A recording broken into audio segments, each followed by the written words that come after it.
Hello everyone, welcome to my channel where we talk about things we love like gaming, shows, and anime. Shang Tsung is one of the best villains in Mortal Kombat. He was the first boss in the series, and he's been in almost every Mortal Kombat game. And the biggest perk he has is that he can morph into any combatant, giving him an arsenal of special moves to utilize. And today, my friends, we'll be taking a look at 10 awesome facts that you probably didn't know about this kick-ass sorcerer. So sit back, comb that villainous goatee, and let Mortal Kombat begin! Number 10. In Mortal Kombat mythology SubZero, if you can reach the last level of the game and beat it, you'll get rewarded with one last clip or screenshots if you're playing it on the Nintendo 64.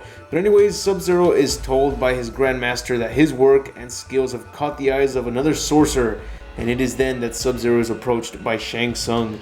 And this is the moment that SubZero gets his invitation by Shang Tsung to compete in the tournament called Mortal Kombat. Number 9. In Mortal Kombat vs DC Universe, the Joker has a finishing move where he pulls out a gun, pulls the trigger, but it ends up being a slapstick gun.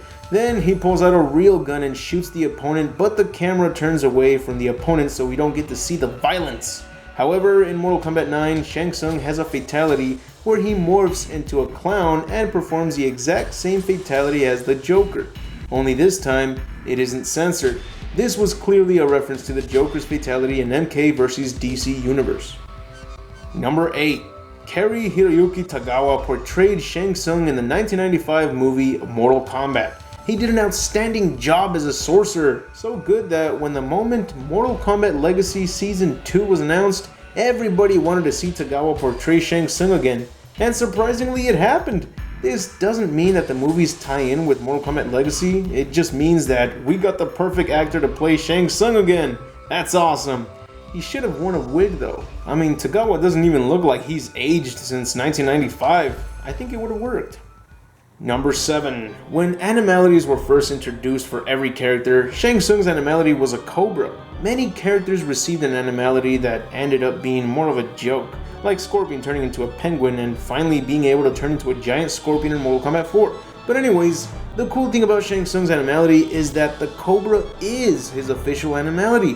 When Quan Chi and Shang Tsung fight against Raiden in the intro of Mortal Kombat Deception, Shang Tsung creates a giant flaming Cobra to finish him off. Very similar to his animality. Also in Mortal Kombat 9, if you look at his primary costume, he has many Cobra designs all over it. Number 6. In Mortal Kombat Defenders of the Realm, in the 4th episode, they reenacted the final scene in the first Mortal Kombat movie where Liu Kang fought against Shang Tsung and knocked him into the stage fatality.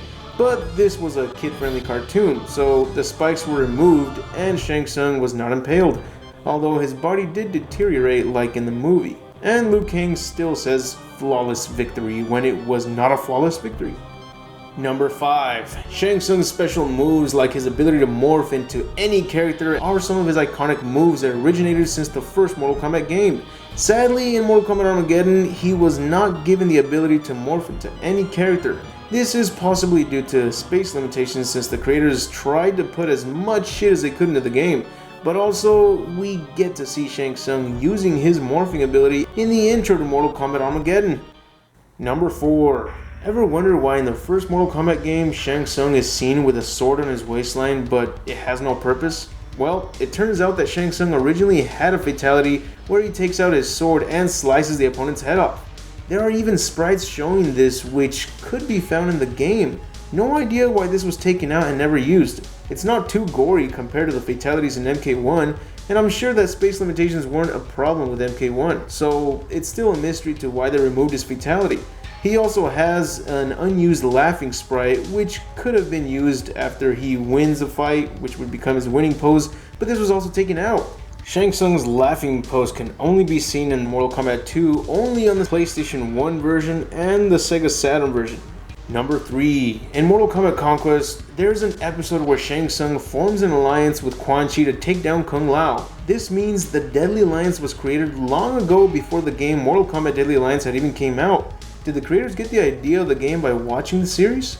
Also, just like in the game MK Deadly Alliance, they don't get along and end up fighting each other by the end, which turns into a badass fight scene.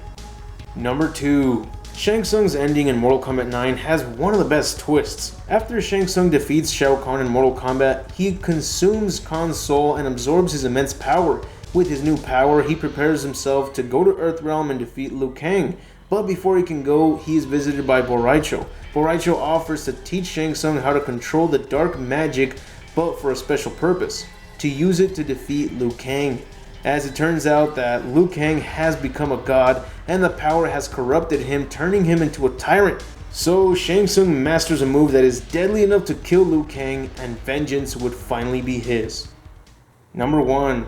In Mortal Kombat Conquest, there's an episode where we get to see Shang Tsung's origins. Before he became a sorcerer, he actually was confronted by his original master and defeated in combat. From here, we get to see that Shang Tsung was born in Earthrealm. He had a love interest, and he was actually meant to represent Earthrealm as their chosen warrior to the tournament of Mortal Kombat.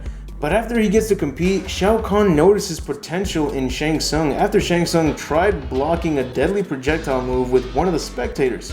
This was considered breaking the rules of the tournament, but instead of punishing Shang Tsung, Shao Kahn decides to show him the power of sorcery and demonstrates by taking the soul of his opponent.